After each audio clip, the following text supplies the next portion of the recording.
Welcome.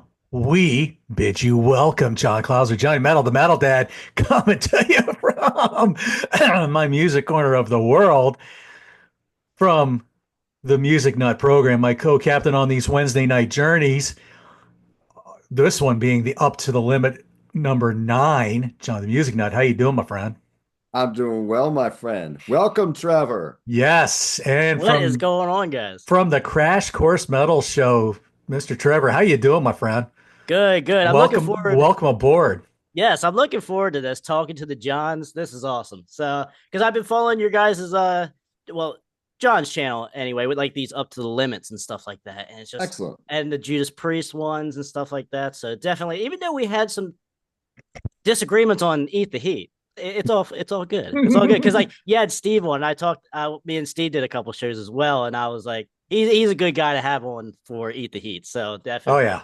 That was a good episode as well. So, but thank you so much for having me on, guys. And I see a little love is for suckers there too. Yes, I I have a put feeling. I have a feeling we probably could have gotten in a little discussion with Lovers for Suckers too. yes, But I specifically put these two albums behind me because last when you were on with Steve or when Steve was on with you, you guys were talking about the Celtic Frost Glam album, which I yes, actually don't have yet. I have the one after the glammy one, like yeah, the 1990 or so. Vanity Which, Nemesis. yeah, well, it's just okay there. But anyway, and then I know you guys were like lukewarm and didn't really care for Love Is for Suckers, so I thought, okay, I'm putting these up behind me then. But Love To Megatheron though, that's a killer album there. Yeah, I will say that. But yeah, we're not here to talk Twisted Sister or Celtic Frost Juice. No, we're gonna no. This is where the judge will say objection overruled, folks. So this is the ninth album by Accept. This is the band. This is where Udo comes back into the band. So what kind of specs do we got here? So this was recorded during 1982, released February 92, 92. Yep. Is that what I said? I hope I said that. 82, but yeah, Yeah, no, yeah. there you go. Yeah. It kind of is kind 1992. of sound. Yeah. Yeah, there you go. 1992, released February 1st on 1983, 1993. I'm going to screw that up all day. Recorded at the Dirk Studio again, almost at 48 minutes in length. Released on the RCA BMG Areola label in Europe, CMC International here in the States, Victor in the Japan. Two singles. I Don't Want to Be Like You in January of 93, All or Nothing in March of 93. Uh, Got some favorable reviews. We'll get more into that a little bit later. Let's see. Chart action, not a whole lot to talk about here. We have the Swiss charts, number 22, the Swedish charts, number 21, the Japanese charts, number 22, all in the 20s here, the Finnish charts, number 8, and lastly but not leastly, yes, I switched it up according to the wiki list, John's favorite ones, the German The charts. Germans. Yes, number 17 does not crack the Billboard Top 100.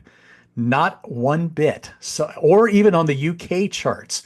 So there's an interesting thought. So, what we usually do with these shows, as you all have come to know, we let the guest first. We'll let Trevor talk about his channel, and then we'll kind of and then go into your point of entry with accept, and then let's let you talk about some objection overruled. Okay, all right. I think I could do that for you guys here. So the Crash Course Metal Show, I've been doing it for years now, probably since around COVID 2020, and definitely slowly growing, but we're doing it. We're doing it for the love of the music, the unknown and forgotten bands. We like to talk about. I talk about hair metal the most, but we talk about thrash, we talk about traditional metal, we talk about it all because at the end of the day, this should be a community. And lately, I've been doing live streams as well, bringing like a whole bunch of channels, music channels together, because I think that's what we're missing in the live scene. We're missing that in the just the metal scene in general is community between all of us fans. And like I said, you guys are more than welcome to come on, hop in anytime, and just I think that's just what we're missing. That's what I try to. That's my goal, to give the forgotten bands and just the community that metal used to be. in my view, because I'm a younger guy, and that's when I always hear the golden age of the 80s and such like that. So definitely that's my goal on the channel. So my point of entry to accept is so around I was roughly like 13 in 2006 ish. So I was born in 92.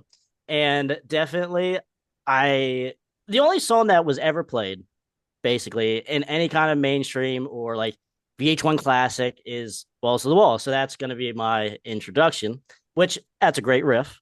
But, I wouldn't say it's necessarily overplayed now because like it still doesn't really get played on mainstream radio anymore around here or anything like that. But whenever someone talks about Accept, they talk about Balls to the Walls. And so like throughout the years, I end up picking up stuff and like obviously the new stuff here, which I will show off if you don't mind, like the new album with Accept the new singers and stuff like that, which are good, with I believe Mark is the singer, correct? Yeah. Mark's Okay. in the Yeah. And then definitely, I said like over time, I start going back and I end up finding like Eat the Heat because I'm obviously a big hair metal guy and I'm like, holy shit, this is awesome. Like, I absolutely love that album. And then obviously, David Reese goes on to do a great top 50, in my opinion, hair metal album with Bangalore Choir on Target. And then I pick up some Udo stuff as well because you can't leave, except it is Udo at the end of the day, I think, So, like, obviously, Metal Heart, amazing album. And then you got, the other ones, the other classics as well. So, and then I had to show off the Udo, nice. the Udo album, and just pick up some other stuff along the way as well. But no, that's kind of my introduction. Like throughout the years of my teenage years, I just picked up this stuff. I'm like, Accept's awesome. They're not. I wouldn't say not my favorite band by any means. Maybe not like a top 50 band for me, but as you can see, I have a pretty big collection. A decent, I would say, a decent collection of Accept stuff, more than your average metal fan probably. But it's just. But I never heard of Objection Overruled. I've heard of it, but not. I never heard any songs off of it or anything. So, 1993 is a weird year in metal. Hair metal, certainly. Just thrash metal starting to go like because Metallica released the Black Album a few years back. Megadeth with Countdown to Extinction going platinum as well. Like it's a thrash going mainstream. Like death metal starting to come on the scene as well. Black metal, so it's very weird. Obviously grunge, and it's very weird time. So what I will say, like 1990 and 1993 is some of the best metal ever released of like your traditional stuff, your thrash, hair metal, certainly. That's my favorite 3 years for hair metal. And so I was like, okay, I think Accept before I even listened to this Objection Overruled, I'm like, I think Accept could give us a little something here that will Udo's coming back. There has to be something because I did listen to Death Row and I wasn't very impressed with that. Like that did sound like 1994, 1995, whenever that came out. And I agree with you, John. The David Reese version of Generation Clash is certainly better. I because I thought Udo could probably do better. And I feel like that's the problem with Eat the Heat. My one problem with Eat the Heat is that there's like no real good guitar work from Wolf that I expect from Wolf from a lot of these other albums. So with Objection Overruled, it's good, but would I go out of my way to buy it? That's another question. So let's go through some of these tracks here. For me, you start off with Objection Overruled. It goes right to that classic Accept sound. I think in 1993, with the landscape of metal, you have to be happy with this album though. Even though it's not probably one of Accept's best albums, you have to be happy with it with the landscape of metal. Like putting myself in 1993, I'm like, I would probably be really, really happy with this from Accept. And so you start out the gates with the title track, good stuff. But second track, I Don't Want to Be Like You is really good, like a mid-tempo riff going there. Great song. So Protected Terror is just okay. Slave to Metal is just okay for me too. I don't know if they would get put on the iPod if I did end up having this album. But All or Nothing is a fun little sing-along song. I like the chorus in that. Like there's a couple songs here coming up. All or not, or no, not All or Nothing. Bulletproof and also Donation are very like mid-tempo bluesy. It's type deal like AC/DC. Like those two songs could possibly be on like AC/DC's Ball Breaker. from 1995. I feel like those are like certainly brothers of each other. You could switch them on both those albums. And it'd be, obviously, with Udo and Brian Johnson, like just switch these vocals out, you'll be all right.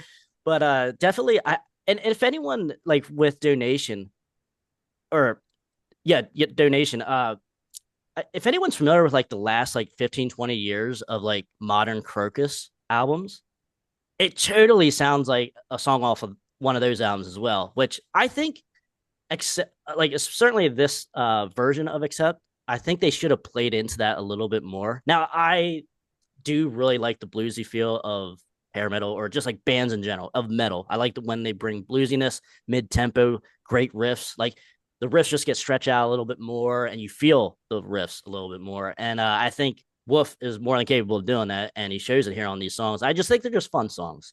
It meets my vibe. So also too, sick, sick, sick and mean, Sick, dirty, and mean. sick, dirty and mean.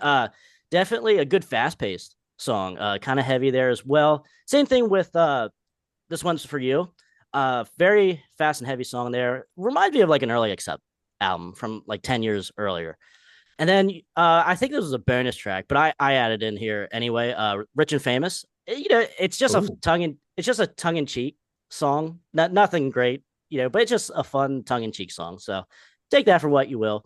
But for me though, I mean, because I'm not used to really doing these kind of reviews where like I don't own the physical album. So like this is a fun little exercise for me because I remember John like at least a couple weeks or months ago said, "Hey, you want to do this album?" I'm like, "Ooh, this is gonna be tricky," or like this is gonna be fun. And so like it was great. Thanks for the exercise, John. Said, but no, this is cool though. Would I spend? I'll put it this way: would I spend more than $10 right now if I see it in a CD shop for the album? Maybe not.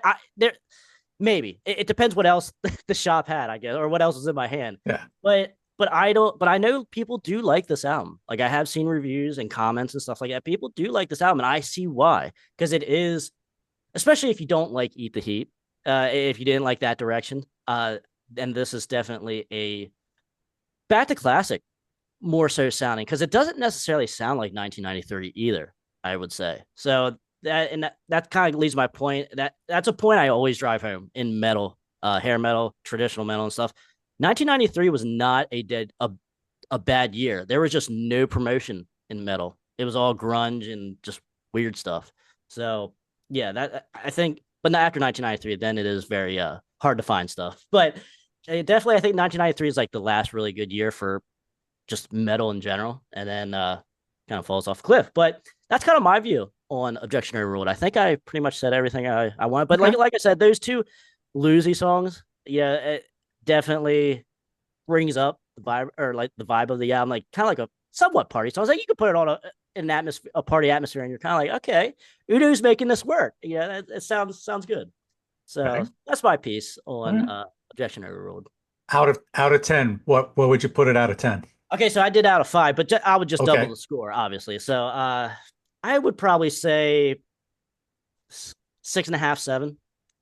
Like I said, nothing great. It would be on my maybe to buy list if in the right circumstance, but nothing I'm going out of my way to get. Fair enough. All right, cool. Very good. Thank you. Got it. All right, John. I will let you take your swing at it. All right. Thanks, guys. So we got Udo, Wolf, Peter, Stefan, The Heart of Accept.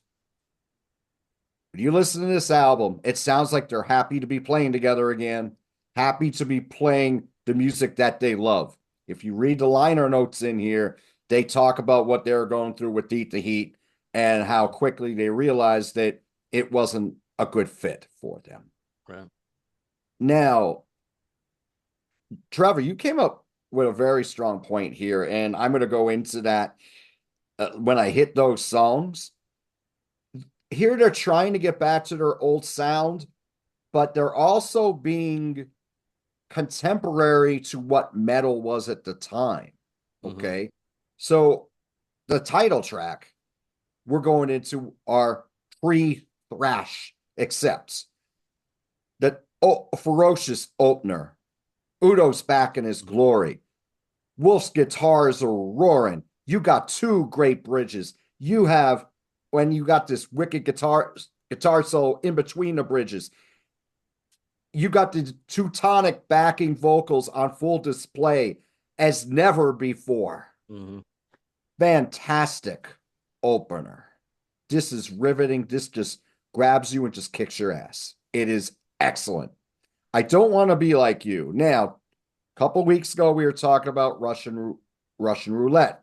Mm-hmm. And some people were saying that Heaven is Hell was the balls to the wall rewrite. Well, actually, this is because if you listen to the riffs in the beginning and the chorus, that's the balls to the wall riff. Yep. And that's the tempo. Mm-hmm. As John is visually displaying there. Trying to anyway. Yes. It's a near dead ringer, not quite as menacing or memorable. There is a bridge in this, not nowhere near as good as Balls to the Wall, but it's good. But again, if you know the catalog, if you know the Balls to the Wall song, you're gonna be like, oh, I've heard this before. Mm-hmm. You know? So we get to Protectors of Terror. And like Trevor, I think it's solid. I think it has good riffs, but the song doesn't really stand out. The chorus, we are protectors of terror. That's all it is. Yeah. So and they're doing this thing with the vocals in the bridge. And right after the solo, they're trying to get like doomy, and it just doesn't work, in my opinion. Mm-hmm. But the riffs are cool. Slaves to Metal's a little better, I think. We got some cool riffs in the chorus on here. Udo's singing this very well. And then we get to the Hardy album. Songs 5 through 8. I think carry this album. Mm-hmm. All or Nothing, majestic. Those lyrical guitar lines. Excellent chorus. Those Teutonic vocals, gang vocals on here, work perfectly on the chorus. Is this the beginning of Viking metal? I wonder, because Viking metal has choruses like this. And I'm not big into it, but I have gone to see Sabaton and Amon Amarth, and they have this in their sound. I'm wondering, was this some of the beginnings of that? But it's got this great march feel in it. The solos from Wolf throughout are very lyrical. Plays like a great anthem. Very strong track. Bulletproof. Trevor, yes. That opening there, and then when they go into that main riff, does have a feel of AC/DC. When I listen to this song, I'm thinking, if this is on a major label, if they get a push, does this go on AOR? Because we're still having some heavy metal songs on AOR. You mentioned Megadeth. Mm-hmm. Okay. Countdown to Extinction. Skin of My Teeth is on AOR. Yeah. Sweating Bullets is on AOR. Symphony of Destruction. Yep. Actually crossed over into the Hot 100. So Black Lodge by Anthrax only. Those got onto the AOR charts. I think this has that kind of feel, that kind of tempo. It's tough and heavy. But still accessible. I think something like this would have gone on to the AOR tracks, and then maybe you would have got some new fans discovering Accept. Probably. They knew them for Balls to the Wall earlier. This is really strong. How strong is it? This is their 20th most played song. They have played this a ton with Mark. Okay. As recently as last year, they were playing Bulletproof live. I have a 2-disc version of Blind Rage. The second disc has a live concert from Chile, and they play Bulletproof there, and they knock it out of the park. This sounds so great live. There you go. This sounds so great live with Mark. They didn't play it much with Udo. Amamos La Vida, the ballad. Udo's tricky on ballads, as we've talked about in the series, but this one he does it very, very well. These guitar lines are wonderful. Again, a wonderful bridge on here. Bridges on this album are really, really strong Hmm. for a band. They had a few really strong bridges, but here they they were really focusing on that. Mhm. This is really strong. And when that song ends and then you hear that high piercing guitar note and then the drums kick in and then that power chord rings and they go right into Sick, Dirty, and Mean. And Udo starts with that vocal and they just go heavy. That is fantastic. I love those songs that are sandwiched together. Hmm. The Bringing on the Heartbreak into Switch 525. Good point. Yeah, Right. I like that. Yeah, that's what this reminds me of. Udo on fire.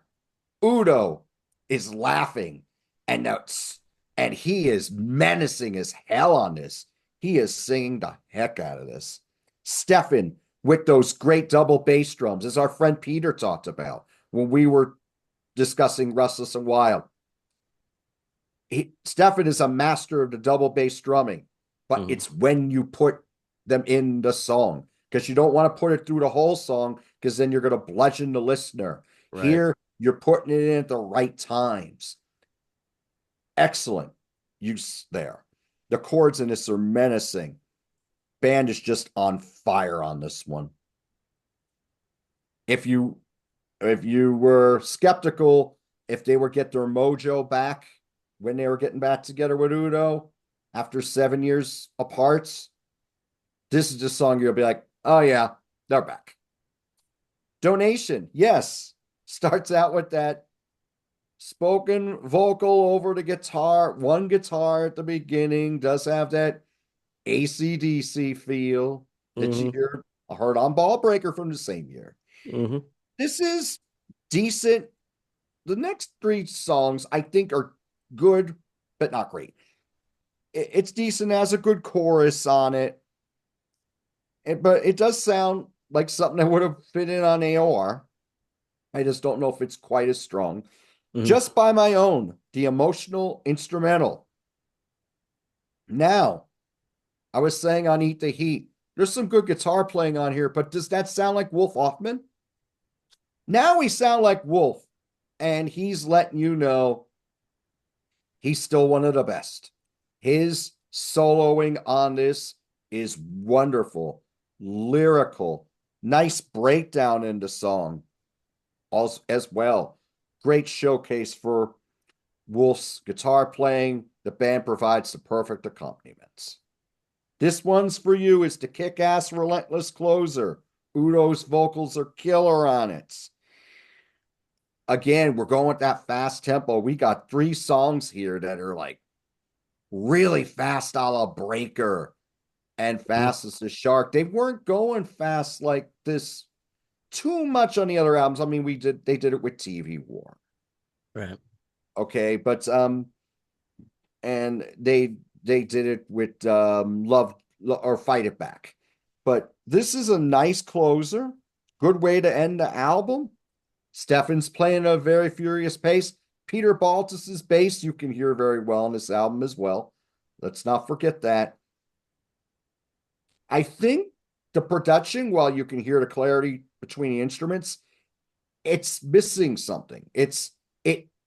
I think they should have worked with someone instead of producing it themselves. Because we're missing that oomph.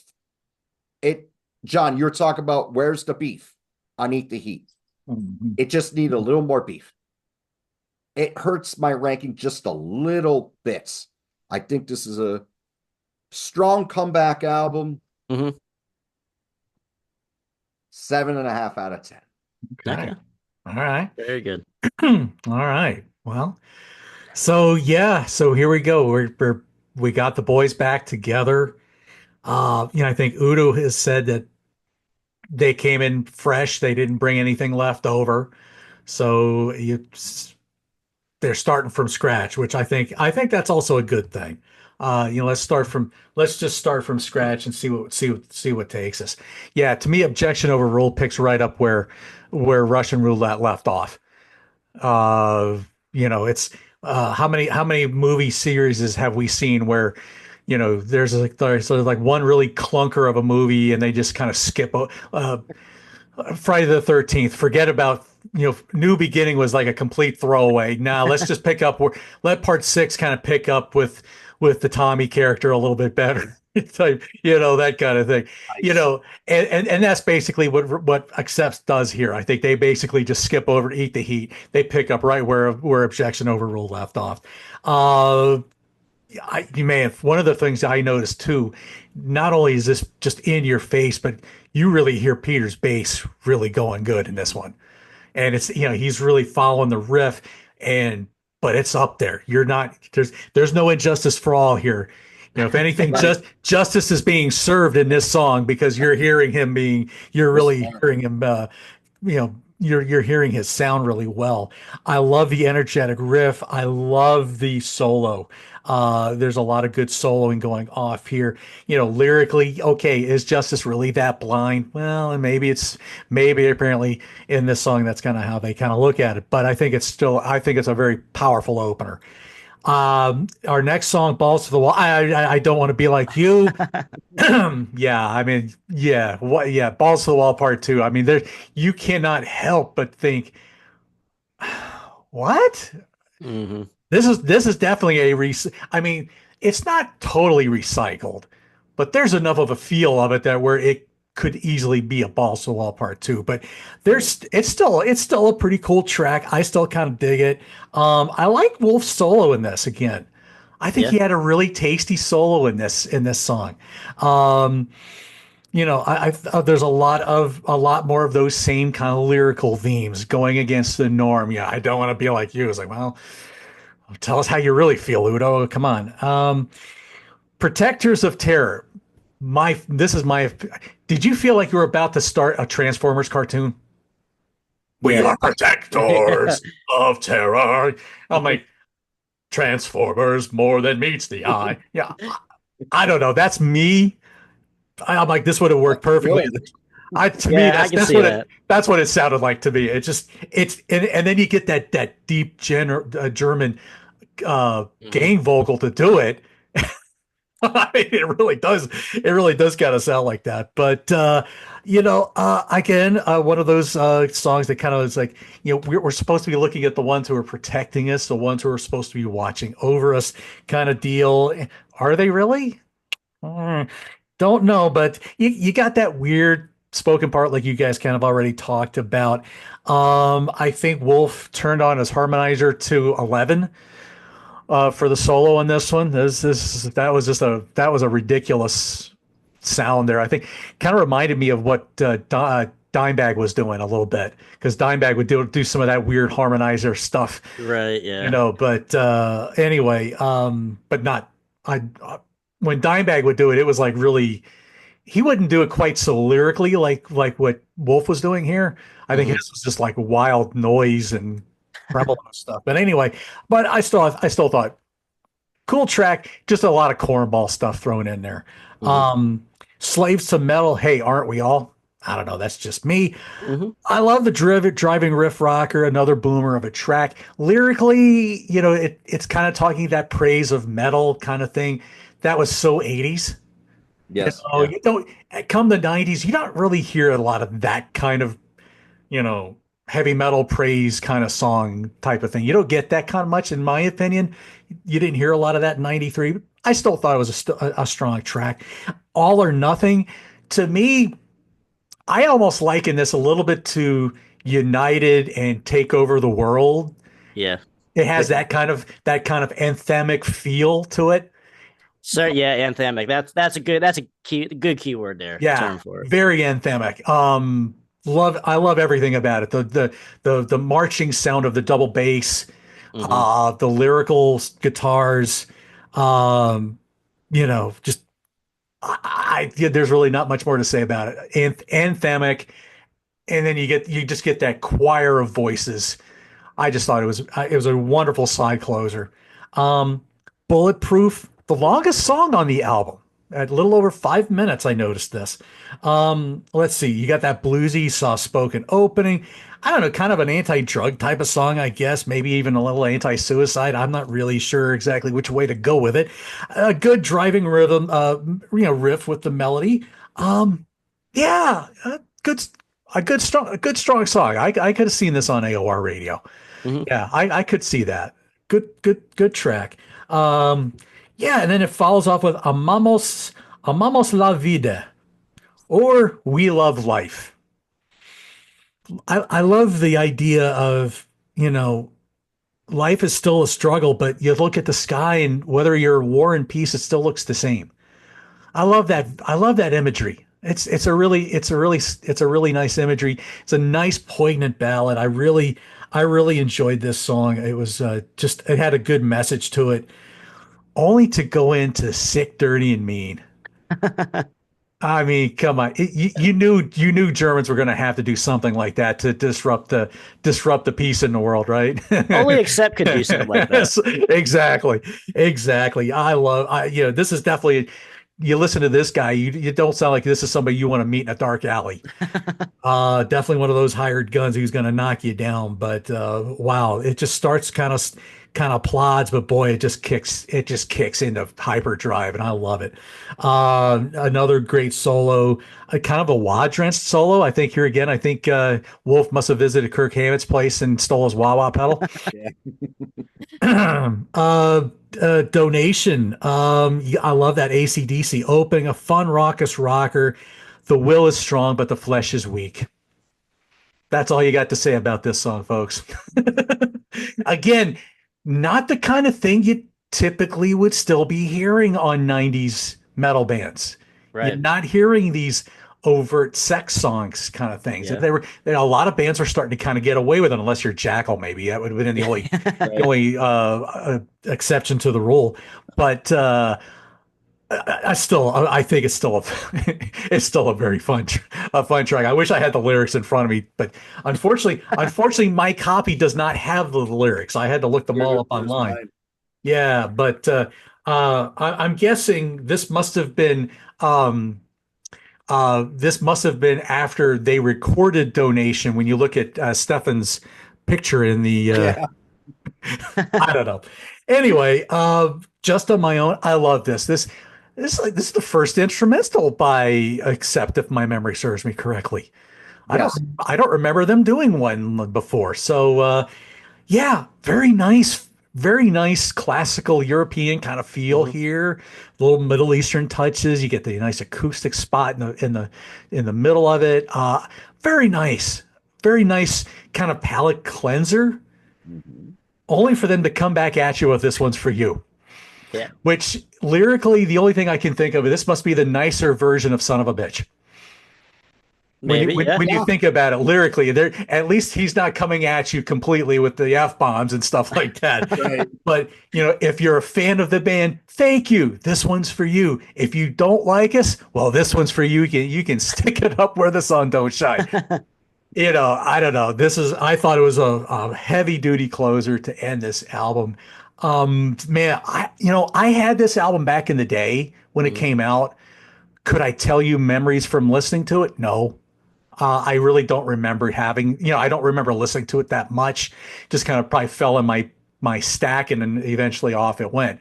So I don't have much memories of it back then, but boy, it's been great reconnecting with this one. So I'm actually going to give this an 8 Okay. just because it just was so much of it. The album was just so much fun to listen to. Yeah, you got some corny spots with the protectors of terror and all that. Some of that's in the Donation, but this is a fun, heavy album. Welcome back, Udo. By this point, Udo had put out about three or four solo albums in Mhm. his time away from the band. So he's got a lot of material under his belt where this is the first time Wolf and the guys got back together since Eat the Heat. Right. And that left off on a bad note with what happened with David and then obviously Stefan getting injured with his back and stuff.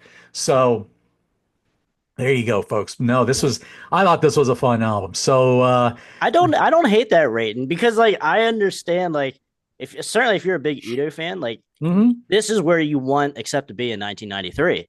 You know, Yes. like certainly I get that. And Oh yeah. a couple points I thought of when you guys were giving your detailed analysis of the album. Now, I will say when I was listening to this Objection Overruled, there are riffs for days, there are solos for days on here that I think Mhm. one of the negatives I like the few negatives I think of Eat the Heat is that I feel like there aren't as many solos or as riffs that there could have been. So I feel like certainly Objection Overruled kills Eat the Heat in that aspect. So I agree with that. And then the other song is Donation, obviously. I feel like with a lot of the modern Accept, I feel like the fingerprints of that song are on a decent amount of modern Accept songs. You know, because even like songs like off of like Too Mean to Die, The Best Is Yet to Come, like the slower mid tempo feel. I feel like they just take the fingerprints or like the skeleton of, Donation, whether it be just it maybe not as tongue in cheek lyrics to it, maybe put more of a serious tone on it. And I feel like that's you get a lot of the last four albums worth of Accept some of the slower mid tempo stuff on there. I don't know if you guys have any thought on that kind of like the transitioning with I that. thought the same thing, but I just didn't write it down. But I thought Okay. about that with the song Bulletproof. Because Okay. Mhm. when I listened to Bulletproof, I'm thinking this is the prelude to the albums they made with Mark. Yeah. Okay. Yeah. All right. Yep. Good. So I'm I not would. the only one on that island then. Okay. Nope. All right. Nope. So, John, I'm afraid to ask, what kind of did they do any kind of touring with this around this time period? Surprisingly, they did 75 dates. Okay. Wow. Okay. 27 in the United States. They hit a lot in Europe, but not the UK. And they Wow. played 4 in Japan and 2 in Argentina.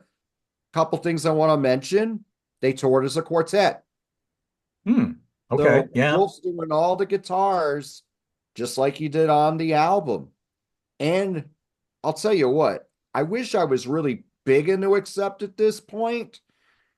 They didn't come too close to me. The closest they came was Bensalem, PA, which is a suburb of Philadelphia. Right.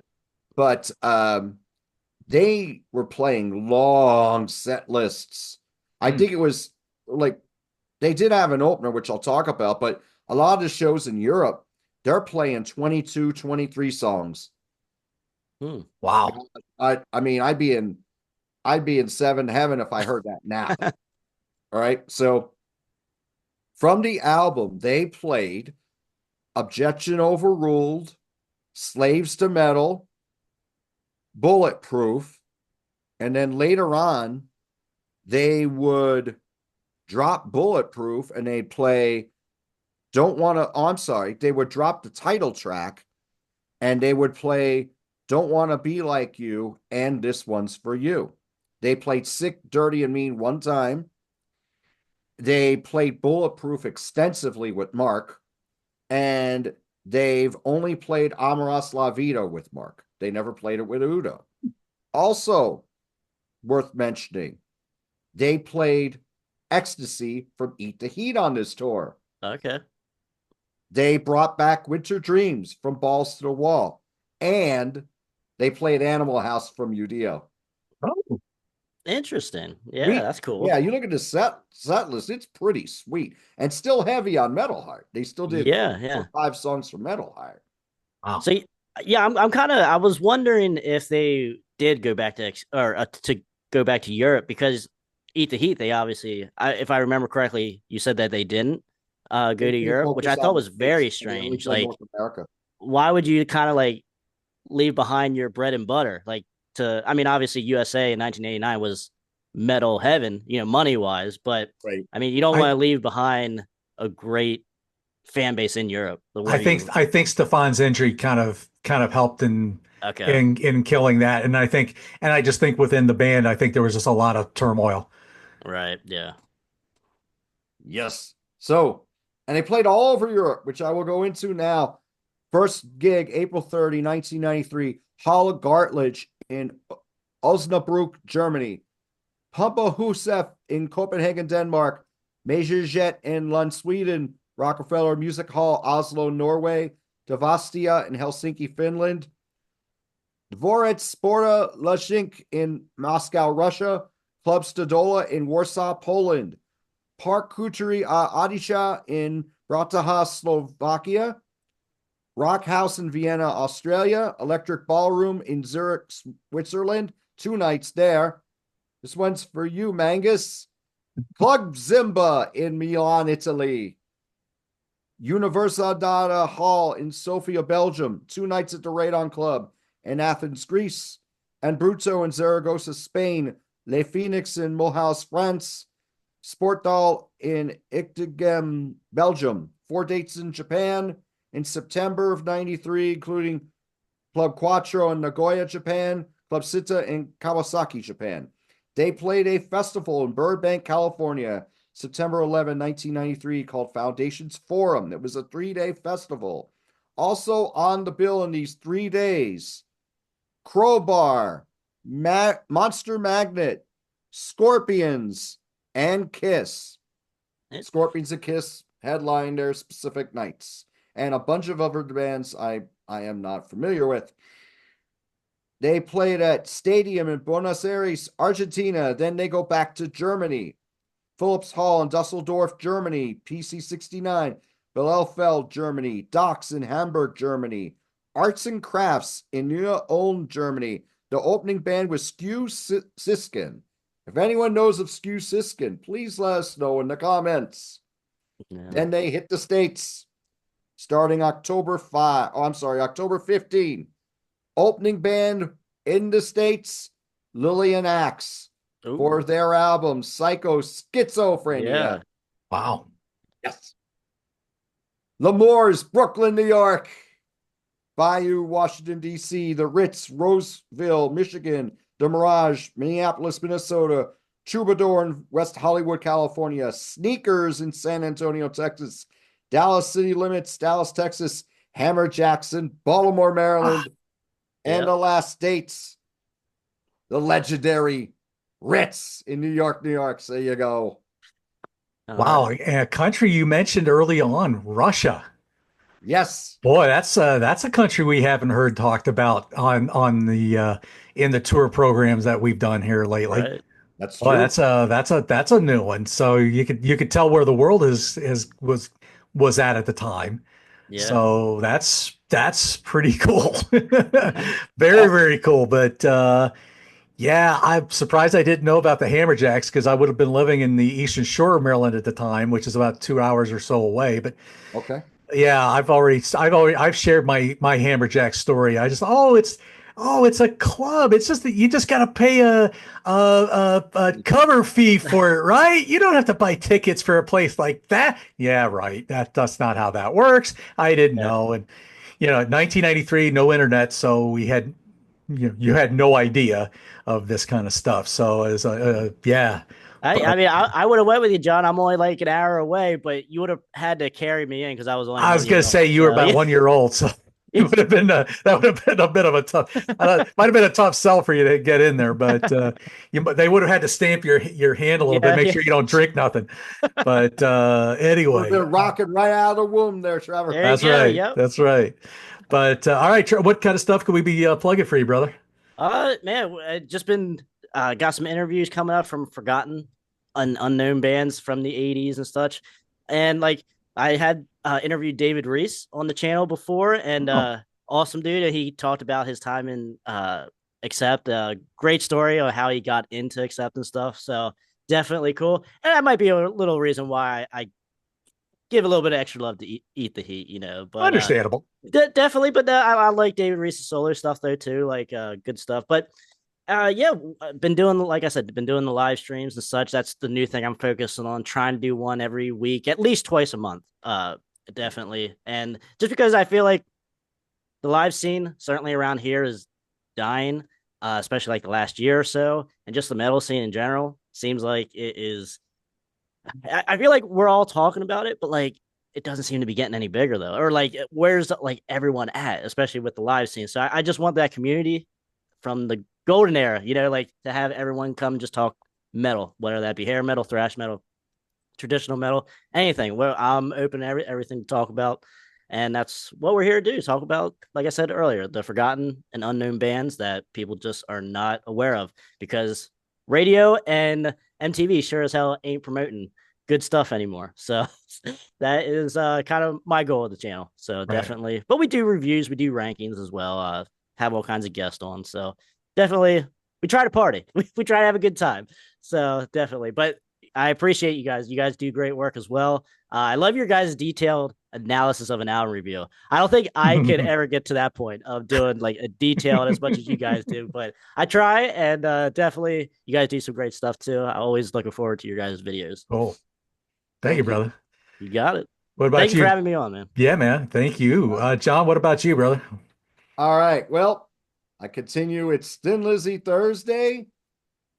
When you're watching this show, the nightlife show will already be out. And on Thursday, October 31, Halloween, Halloween. I will be debuting the 5th episode or album of the Thin Lizzy catalog. We'll be talking about 1975's album Fighting. This will be the second album with what is now known as the classic Thin Lizzy lineup. And in the meantime, I'll probably put the album after show on where I talk about an album that came out after a band's hugely successful album. And I normally talk about 90s bands in this. The next one's going to be on the Jim Blossoms, just to let y'all know that one. Whether it'll be out or not by the time you watch this, I'm not sure. We'll just see how that goes, but it'll be on their album from 1996 called Congratulations, I'm Sorry. So there you go. There you go. All right. Cool. All right. Yeah. For me, let's see. Of course, we just had the Friday when Trevor was doing his last live stream. I was on Mike Lodano's show doing a tribute to Paul Diano. That was we got to Harrison got to see a lot. You got to see a lot of, well, you could kind of see Harrison's stuff. It was he has a lot of stuff. Let's just say that he's a young kid too, but he certainly when he dives into something, he certainly knows his stuff. So good kid. But Mike and Peter Jones and Metal Roger, we were all on, and Liz was on too. So John, you'll get the joke with that. Anyway, so that was good. You got the chance to up the irons for Paul, and what he meant to the Iron Maiden fan base, really. So it's one of the things. I'll kind of leave it with this. Like, it was a little sad thinking about this because as John and I being the older ones here, we have been noticing a lot of our heroes are fading away. Yep. And somebody like Paul Diano, who, yeah, he's had his share of struggles with his health, and we don't know the extent of what happened with him, and I'm not going to speculate, but that's for me, that was, I remember getting that first album, and that really latched on to me, and that was a big part of I remember that being like a big part of my childhood. So like a lot of people were saying, it's like our childhoods, or a piece of our childhood is going away. And that's how it is with so many of our heroes. Your Grateful Right. Dead fans, you lost Phil Lesh, just recently. So, so it's all over the place. Yeah. I think of my God, how is it going to affect me when say a Gene Simmons or an Ace Frehley or a Blackie Lawless, Ozzy, Right.